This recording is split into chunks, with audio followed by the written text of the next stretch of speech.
Welcome back to the race. As you just heard, the candidates were on the attack today, slamming each other's economic plans while they were trying to sell themselves as the sturdy choice to lead us out of this crisis. With me now to face off on the question of who is showing more leadership on the economy, our Obama supporter, Chris Van Hollen. He's Democratic Congressman from Maryland and chairman of the Democratic Congressional Campaign. We also have McCain supporter, Darrell Issa, Republican Congressman from California. Darrell, let me begin with you. Why did John McCain's poll numbers seem to drop every time the Dow drops? Well, Joe, it's very clear that the Democrats have done a good job of trying to say that John McCain is the second coming of George W. Bush. And when you see mistakes made in the 8th year of a president's term that clearly fall on his watch, it's going to have a natural link. What people forget is that John McCain has fought this administration on some critical issues, fought Democrats, particularly on these Democrat inventions of Freddie and Fannie that have been used or abused and are at the center of the crisis. So, you know, yes, he votes like I do often with the president, but let's talk about the important differences, especially related to this crisis. And you know, Chris, a lot of Republicans are talking about how Freddie and Fannie were at the base of this crisis. Of course, lending standards were lessened, so poorer Americans could afford to get homes, even if they didn't qualify for the loans. Barack Obama didn't fight that any more than John McCain did he? Well, Joe, what we're experiencing now is collective amnesia on the part of our Republican colleagues. After all, they've had a monopoly in Washington, the White House and the Congress, for 6 of the last 8 years. They did absolutely nothing on this. In the first 2 years of the Democrats Chris, have been in charge of I have to stop you for a second, Chris. Hold on, Chris, because what you said just is not true. There are quotes from 2003 of the Bush White House trying to get Democrats to stand shoulder to shoulder with him on reforming Fannie and Freddie. And Barney Frank was one of the leaders fighting against that reform. You know that, and I know that.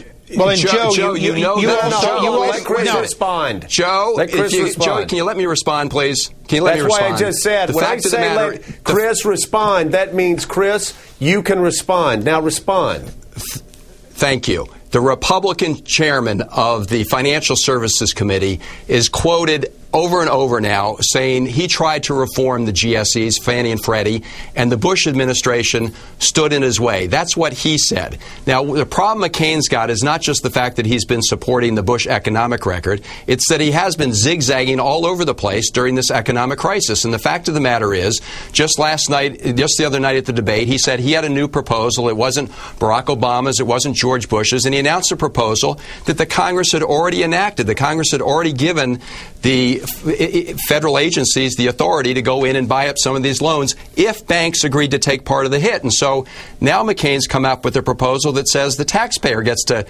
take the entire hit, and the banks will get off scot-free for making irresponsible loans. And so it's not just a record voting with Bush, it's the fact that he's been all over the place. All right, yeah, well, Darrell, you got to let me ask you a question before you jump in, because Chris makes a great point. In fairness, the point that Chris is making is false. Please, Darrell, listen to me. You got to let me ask you a question. You're wasting our time. I'm going to ask you the question. Darrell talked about how McCain has been zigzagging over the past 2 or 3 weeks. I've talked to Republican senators and congressmen that are pulling their hair out saying, what is this guy doing? He suspends his campaign. He parachutes into Washington. He leaves. The crisis blows up again. You've got to admit, Democrats have been calling him erratic. That word fits John McCain right now, doesn't it? Well, I certainly can make a little honesty here on what Chris has been alluding to. First of all, on a straight party line vote, or almost straight party line vote, the House passed a bill to try to reform Fannie and Freddie. It died in the Senate. John McCain was a leader in the Senate to try to make it go forward. It was the Democrats that blocked it because this has been their baby. It was the Chris Dodds and so on. All right, let's talk about the last 2 weeks. Has he been erratic? Certainly, John McCain is a maverick, and John McCain will try to find, as best he can, ways to make a difference. Now, he's not the president. If he were in the White House today, I would hold him to a standard of bringing a plan and living with it.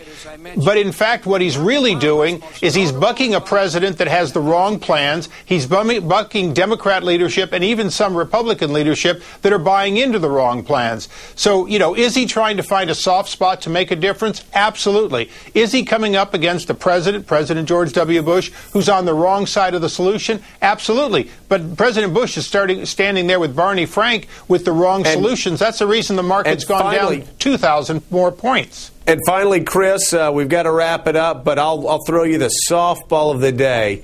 Explain how John McCain has been erratic over the past several weeks on this crisis. Oh, come on, Joe. Look, why don't we explain why Barack Obama has had solutions that are worse than the problem? Well, let me say, Barack Obama said when the administration asked for a blank check, he said no. He laid out 4 principles to protect the taxpayers, said they have to be incorporated in the economic rescue plan. They were. On the other hand, McCain was all over the map. First, he was kind of against it, and then he was for it. Then he was going to go get the House Republicans on board. Then we had a vote. They were not on board. Then he finally came on board for the package. And then the other night, he decided, after this whole debate had finished up, that he was going to come up with another proposal. It turned out he'd forgotten that Congress had already adopted that proposal and given federal agencies that authority. So he then unveiled a new plan that leaves the taxpayer holding the entire bag. All right. And we're going to the problem is the right vote was no on that bill to begin with, talk about this a lot more. We'll get you on the morning show, give you more time. This is a debate I want to hear more of, definitely. Thanks for being with us.